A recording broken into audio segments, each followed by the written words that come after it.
What's going on, awesome people? What a pleasure it is to have you on a part of our Awesome People Instagram live series here on Christmas Eve. For you to be spending a few minutes of your Christmas Eve with me is something that I'm incredibly grateful for. So thank you so much, and I promise it's going to be a special episode with a truly legendary and special guest as well. And I cannot wait to introduce her in a few seconds. For those of you who have never joined before, the Awesome People Instagram Live series is something that I started at the beginning of the month, and I decided to do 31 straight days of Awesome People Instagram Lives with awesome Persian entrepreneurs, artists, creators, and just individuals that are doing some pretty amazing things around the world in the community and so forth. So it's been a fun ride. This is day number 24, and my guest today is the legendary Mary Apick. I cannot wait to explain a little bit more about her and just have her share her story, and she's going to be coming on in just a few minutes, so sit tight. But it's been a great journey so far, these 24 days, and it's been fun. It's been educational, inspirational, motivational for me, and I hope that it's been the same for you as well. There is one thing that what's going on, Hormozi? What a pleasure, Mr. Hormozi. There's one thing that I do want to share before I get going, and that is that on Wednesday, December 29th, Unite and Conquer presents Zendegi, our Persian music live stream. It's going to be great. It's going to be full of music, 5 hours of Persian music featuring DJs Kia, DJ Sam, DJ Yazdan. We get to recap an incredible year, talk about all the wonderful things that we've been doing at Unite and Conquer. And so it's been a fun ride this past year. A lot of bumpy roads, but we made it to the end, and we're very, very grateful for it. So that's really just a thank you episode to all of you for being such an integral part of the Unite and Conquer community. If you haven't yet, please be sure to subscribe to our Unite and Conquer YouTube channel. We're looking to grow it and continue to hopefully make a positive impact in our community. So do that. And in case you haven't noticed, in the beginning of every single of these IG lives, I do a 10-second gratitude, so like we basically just kind of shut down for 10 seconds, block out all the noise, don't think about the stress for 10 seconds, and just appreciate life and count your blessings. So if you'd like to join me on these 10 seconds, let's go right now.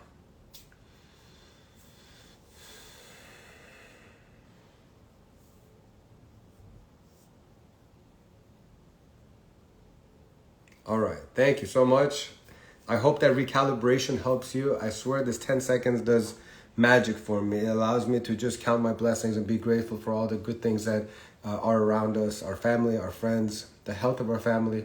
And yeah, so that's pretty much the gratitude part. And I'm just waiting for Mary John to click on the request to join.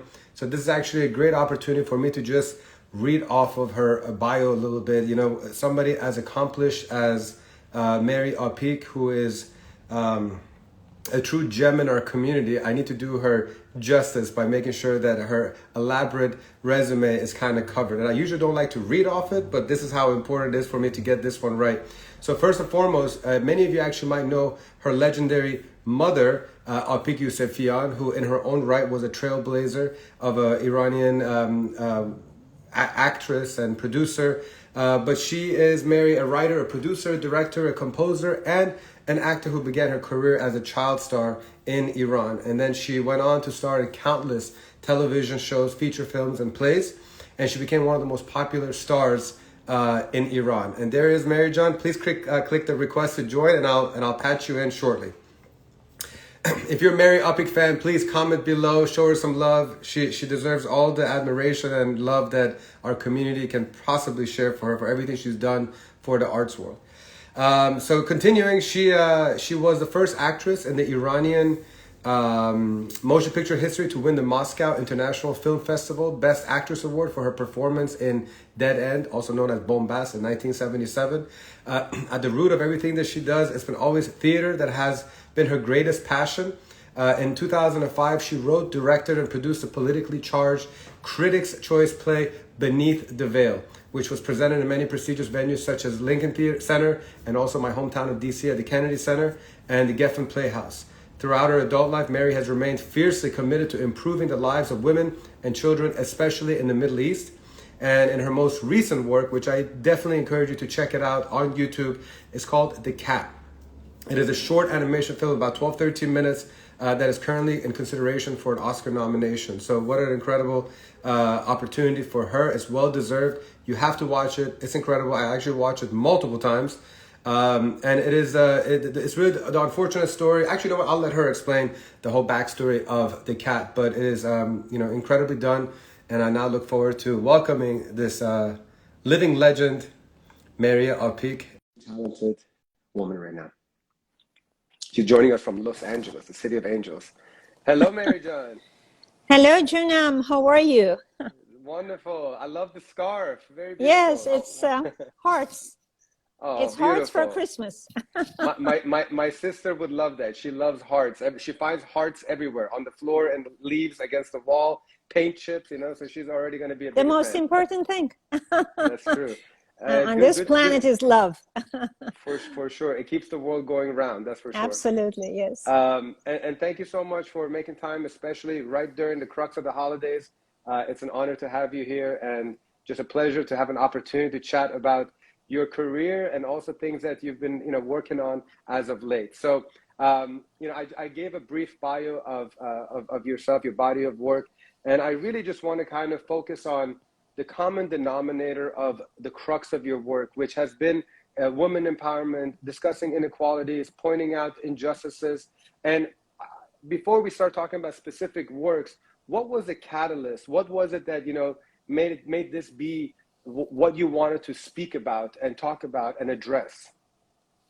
First and foremost, thank you so much for having me on your Instagram live. And also, I want to thank my good friend Susie Katami, who's connected us together. Of course. She's quite a expert in the social media here in Los Angeles, and all around the world, as she's reaching everyone. I was when you were asking about the women's side of it. Well, I'm a woman, and I was born in Iran, and in a timing that it was completely different from what we're facing right now. And I'm a second generation. So my mom, she paved the road. Apick Youseffian, legendary theater actress, and literally paved the road. Before television, she started in theater that was very powerful, and they were traveling from city to city with major directors at the time. And then the cinema, and then television came, and she became a star in television. And I started very early on. At age 12, I was a household name, as a teen star. And then my career started in the feature films and so on and so forth, as you explained. But it's been a long career, and I think that I never anticipated my future or what happened in Iran would have happened. And as far as a religious revolution of such, and all the arts are being condemned, and in a situation that it has existed, and the world has observed this. Yet again, from the get-go, from the start in the 1980s, I felt that I wanted to be a voice for Iranian women and what they went through, and all the atrocities that they faced overnight, from how to dress, and all their legal rights and constitutional rights that changed, and everything that the nation went through. It wasn't just for women, it was for everyone. And we have observed this for the past 4 decades, what has happened to Iran and how it's affected the neighboring countries, also how it's affected the world. So in a way, we have gone through such a journey that is, it's hard for even us to understand. I think all Iranians are somehow of my generation are in some sort of a depression. They don't even understand it. What happened? How did this happen so quickly? And why are we here, and what are we doing? But yet again, I was very young, so I tried to focus on one thing that it was really, really hurting me, and that was the position and the situation of women in the world, in Iran. And then in the United States, ironically, I started learning that how women are facing challenges here in the U.S., like the African-American women, the women in general, women in power, or the idea of equality, equal pay. And there were so many things. And I said to myself, yes, we have a tragedy in the history of our nation that is happening after the departure of our king. Yet again, when you look at it, globally, there's so many issues. It's Iran, it's Turkey, it's Afghanistan, especially recently, Syria forever and more. And women and mothers, their challenges, their, to feed their children, to stand strong, to be a strong pillar to the family. And they're dealing with poverty. And one thing that is really, it just bothers me so much is about the situation of the children of Iran today. and the poverty level and the working kids and the prostitution level on much, much higher level, and even in the holy cities. And that for what I hear, and it's gone absurd. It's not human anymore. So I have tried to layer that within my work, because in a way you can call me an activist with a little voice that I'm trying to project this, either it's theater or it's cinema or television as much as possible, to be a voice for them. Like sort of a hope of that someone is trying more. And so this recent work that you mentioned, The Cat, is a result of 40 years of thinking, 40 years of absorbing all the tragedies, and in my heart feeling that I want to do something for them.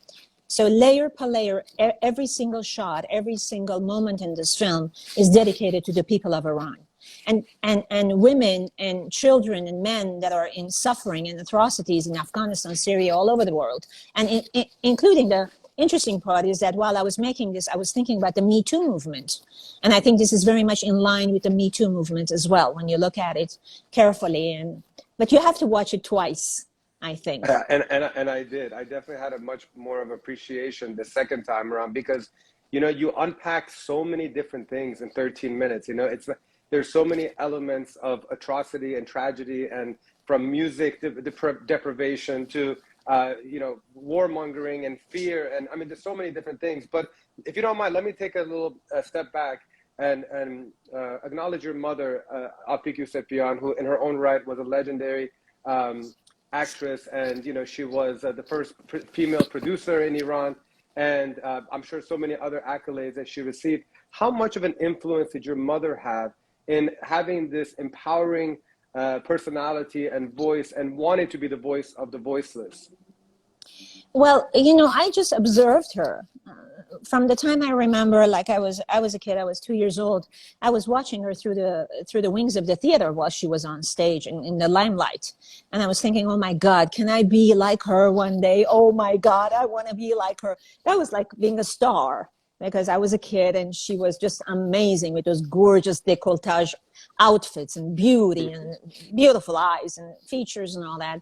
When she was stepping on stage, the audience will applaud. Those days, it was the style when an actress, entered of her age. She was a young actress and really a very talented one. So I always wanted to be like her, and she was my role model. And she wanted me to be a ballerina, and I had the talent for it. So she went to a music school, like conservative music in Tehran. So and she had me when she was very young. So eventually she encouraged me, after I went to French school for a few years, Institute Mariam, I went to the music school from 5th grade. So piano and ballet became my passion in that school. It was new, and then I became a member of the National Ballet of Iran under the supervision of Mr. and Mrs. Ahmadzadeh, that they both passed a few years back.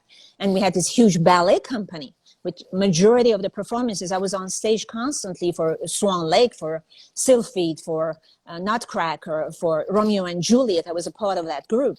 So the experience was immense, but yet again, my heart was in acting, and I knew ballet was helping me that way.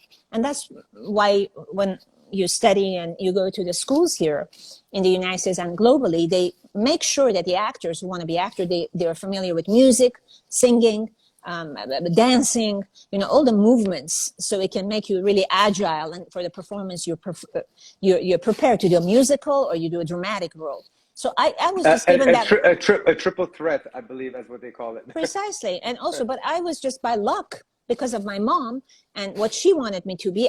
These layers just came. Classical music came into my life. And to this day, I composed two feature-length children's show. Fairy's Tale in the Forest and Jewel of the Night, قصه پری در جنگل و گوهر شب چراغ. That there are these for children in the 90s. I created this just for them, especially for the children of diaspora. So they just have something at home. And I made it like in a Sesame Street type of a feel and in Disney type of a feel, so it would be attractive to them. I took all the idioms that they never had music on it, and I wrote all those melodies for like tap tapu khamir shishe por panir. They didn't have music, so I wrote music on it. And then thankfully, and I was honored by Shahdad Rouhani to come and join me for orchestration of it. And the second one with Reza Behzadi, they did the orchestration. I wrote the melodies, they did the orchestration. And I mean, there were some amazing things that the kids grew up. So I was very happy to contribute on that, to be able to have the children of diaspora. And even in Iran, something like that was not created with a fairy. I played the role of the fairy. And in the second one, I played the bad fairy and good fairy face to face. And I utterly enjoyed working for the kids. And so it's just been a journey that I have just expanded my arms, and I've tried to do as much as I can. From my first feature film after I was a teen star in Iran via a television show called Octopus, to the first feature film at age 14 with Dasha Kol, with Behruz Vousoughi and Masoud Kimiai that selected me for that role, to the point I am today.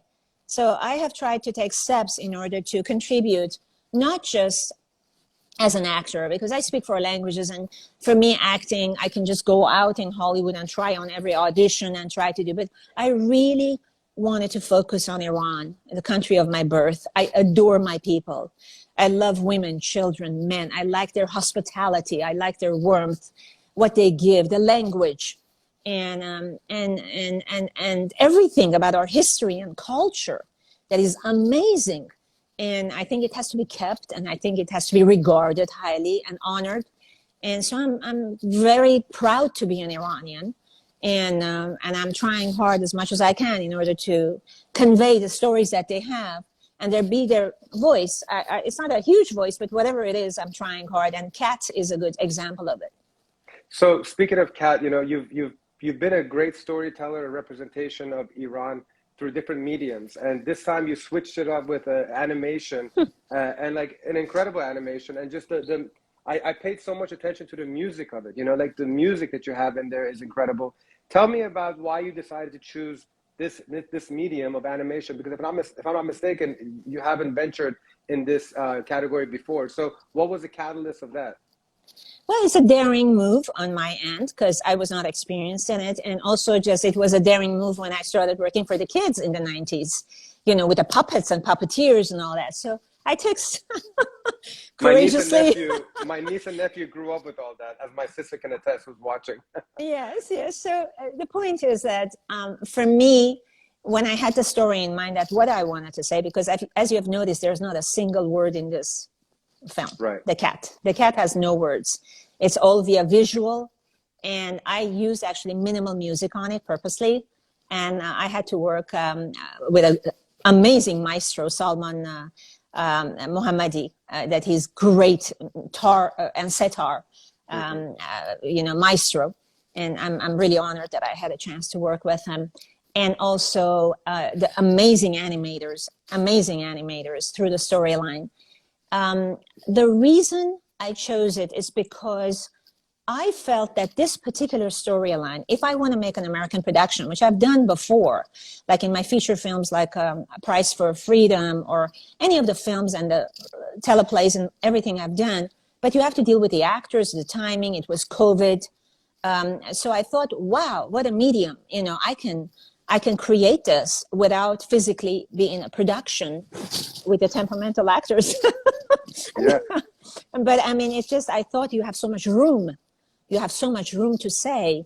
And it took a long, long time in order to every single shot, every single layer, you know, just to be layered into this within the message of the picture of this little girl who's a working child on the streets, and her journey, and through her eyes to look at everything that is happening in the past 4 decades in the country of our birth. And did you start working? You worked on it before the pandemic, right? So the pandemic wasn't Yes. the cause, right? Okay. Yes. All right. I guess, you know, at the end of the film, and again, you should YouTube it, please. The cat, Mary Apick, check it out. But you know, at the end of the film, she kind of conquers the darkness into the light, and into a more beautiful world. And I'm very curious, in the eyes and the vision of Mary Apick, what is that beautiful world? How do you see it? What would you love to see? What change would you like to see so that girl in the film, when she's entering that world, can you tell me what it looks like? Well, to begin with, I think women and their inner power is very important, and they have to use it. They have to stand up for themselves. And I believe that in Iran, they have done that in many different formats. I mean, the abuse that they have received has been immense, and they have shown from here and there. One is going and standing on a top of a platform and you know, holding a white flag. One is burning herself, unfortunately, in a stadium. One is, I mean, there are the tragedies, but it shows inner strength. It shows, in a way, however, it's a tragedy. It shows hope, because women can do a lot, and Persian women, they're very strong. They've gone through a lot, and especially these days, and they're constantly trying to shut them off and try to put them under the veil. And the veil is a political matter. It's not just the actual physical veil or the chador or the marna or whatever it is that it's called. It's just the stupidity of that whole concept of the regime that is holding women in captivity. And for me, one of the most important scenes that I have in this film is in the factory when they're boxing women and they're stamping them. So this is a huge statement worldwide, and particularly for the country that I was born in and I adore. And I think that the message is that if you have the inner strength, if you have strong feelings about what you believe in, which is number one is your freedom, number one is your constitutional rights, number one is not be afraid of any darkness in any dark room, any shadow, any tar that is following you, and stand up. Somehow that will break all the obstacles, and the hope comes in here. And I wanted to give that hope because I believe there is hope. There may be darkness, but there's light behind it, just like nighttime, and then there is morning and the dawn of beauty in every day that we live in. So that was the message that I wanted to give to my country women, to understand that there is hope. They have to be standing strong together, hand in hand, and try to show that in any which way they can. And I'm so proud of them. I'm so proud of them in many different ways. And I'm hoping that I can help in any which way I can. Also, I was going to show you something you haven't seen. You may have seen the picture of it, but in the animation magazine of this month, okay, it's a wonderful magazine that is being published in the United States. What a beautiful cover, yeah. Yes, it's a beautiful. We have a 2-pager article on the cat, and it starts with that. Oh, incredible! And then it's about, an article about the work that I have done. I mean, there are a few, but this is really nice. And actually, what it says, this was like Best Animated Short for your consideration that we are being, and then it says hope leads to desire, and that's how the article reads. And hope leads to, which leads to action, and then which can lead to change. That's how they have circled this. And I think that it says writer, director, producer Mary Apick, and it goes on in a very nice article of this. Beautiful. And so I just wanted to show you that. I mean, you are essentially sparking change by creating this hope with your work. And it's obviously getting great reviews. And right now, I believe it's in consideration for an Oscar nomination. Can you speak on that a little bit and how exciting that would be? Yes, we are qualified for Oscar and in consideration, and we'll see what happens. And Oscar is very political.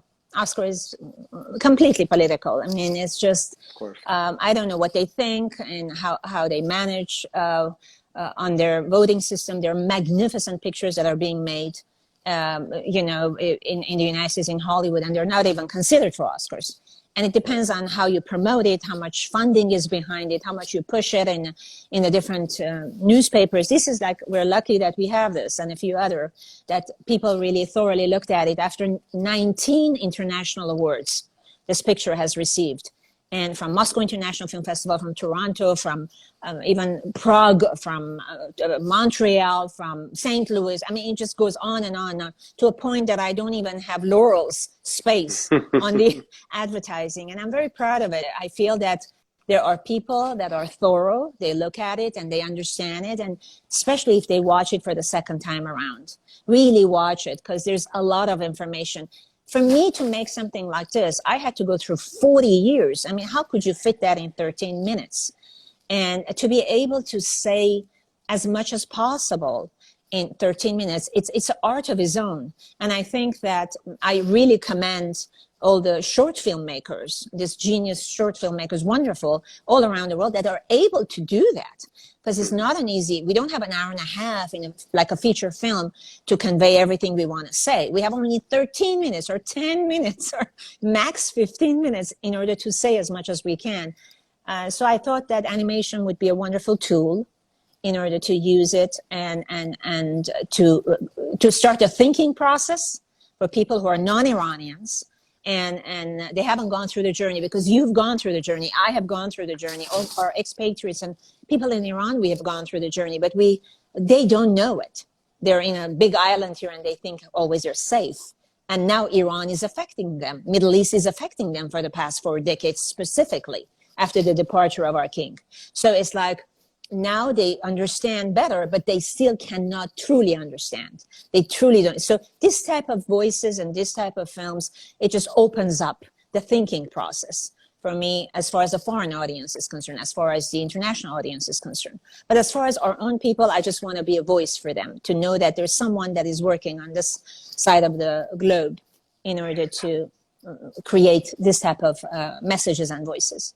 Right. So, you're mentioning our people, and, what I'm trying to do here at Unite and Conquer is to unite our people, to have a place where especially English-speaking Persians can unify and, help each other out, support each other. How can Iranians support what you're creating here? What else can we do? Is it just sharing the video? Is there anything else that we can do to support your mission? Well, number one, to be inspired to create on their own. Most importantly, because anyway, life goes on. I mean, tomorrow I may not be on this planet, but I mean, the planet is going on. So I think that especially women, I'm very proud of the young female filmmakers these days. I had an opportunity of working with one, Geffen Zehtabchi, in a movie called Madaran, which was based on a true story that happened in Iran, that a mother forgave the killer of her son at the gallows. So that was a subject of an 8-minute film that Geffen Zehtabchi made, and we made it to 10 shortlists of Oscar a few years back. And then after that, a year later, she received the Oscar for another picture that she made short. So this is the young voices, a young generation that have to, be inspired with works such as like The Cat, in order to make it, in order to project it, to talk about it. Most important thing is this: when you become a parent, you want the best for your children. You want better for them than you had. And our world, the way is guiding and rolling, there's so many tragedies that are happening around the world. So I want to try to make this world a better place. And I know it's a classic saying, you want to make this world, but you have to take steps in order to do this. And right. to observe the fact that our kids we are leaving them with a gift of life, and whatever we have created on this planet, whatever we have taught them. So they have this future that they have to fight for. So we have to try to make a better world for them, because we're going to leave after a while, and then they're going to stay, and they're going to have all these battles around them. And also just for my Iran that I adore, is that this is your voice via my tries and my efforts, and I hope it's appreciated. And for you to go and watch it and comment it and see what you think about it, and that's all I want for now. And I'm continuing. I have a lot of projects upcoming, and I'm hoping that I'm going to be able to make it. Well, wonderful, and I do hope that everyone watching goes on YouTube, The Cat, Mary Apick. And I can't believe the 30 minutes has come so quickly. I do want to end on you telling us what you do have planned in the next 5-10 years. What's your vision? What are you creating right now to continue sparking this hope into people that then triggers change? Well, I've touched a lot of different areas, like from feature films to right now animation. That is a new format for me. I have a couple of animation films, and one of them I'm trying to make it as fun so I can have more fun with it. But yet again, I have feature projects that are regarding Iran, feature films that are about subjects that it's very important to me, and it has to be told, these subjects, on the screen, and try my best on stage and cinema and theater as much as I can to voice all of that. And also because I adore my field as an actor, as a producer, as a director. Although I started as an actor, and my passion, and I think my forte is my acting. Yet again, I am planning on directing and producing more and more, as much as health allows. God willing, you know. Hopefully, God So willing. I can be, you know, working more for you know, globally and do more. That's what I'm hoping. Well, your mother, Miss Apick Youseffian, was a legendary trailblazer, and obviously the apple didn't fall too far from the tree with you, and you in your own rights, an incredible trailblazer. And just on behalf of Iranians around the world, we appreciate your efforts. We appreciate you being a jewel to our community, and I have no doubt that you are sparking not just hope, but you are creating the change that you're hoping. And I have no doubt that last 40 years, if there have been advances, which it hasn't been as much as we would like and hope, at least we're going the right direction, and you are greatly a part of that responsibility for having done that. So thank you so much for everything that you've done, and hopefully you will continue to bless us with incredible work that sparks change. Well, thank you so much for having me, and good luck with everything that you're doing. And my blessings to all the young generation upcoming, that they will make fantastic. I look forward to see their work, hopefully to be able to help them and be a part of it as well. I hope so too. I wish you a wonderful holiday season and a happy new year in advance. خیلی خیلی ممنون. We love you. خیلی متشکرم از وقت شما. متشکرم. روزتون بخیر. Ladies and gentlemen, as Mary John signs off of her Instagram, I want to thank her friends and followers that have joined us today. It's been a pleasure. And just a friendly reminder, December 29th is our Zendigi live stream, 5 hours of Persian music.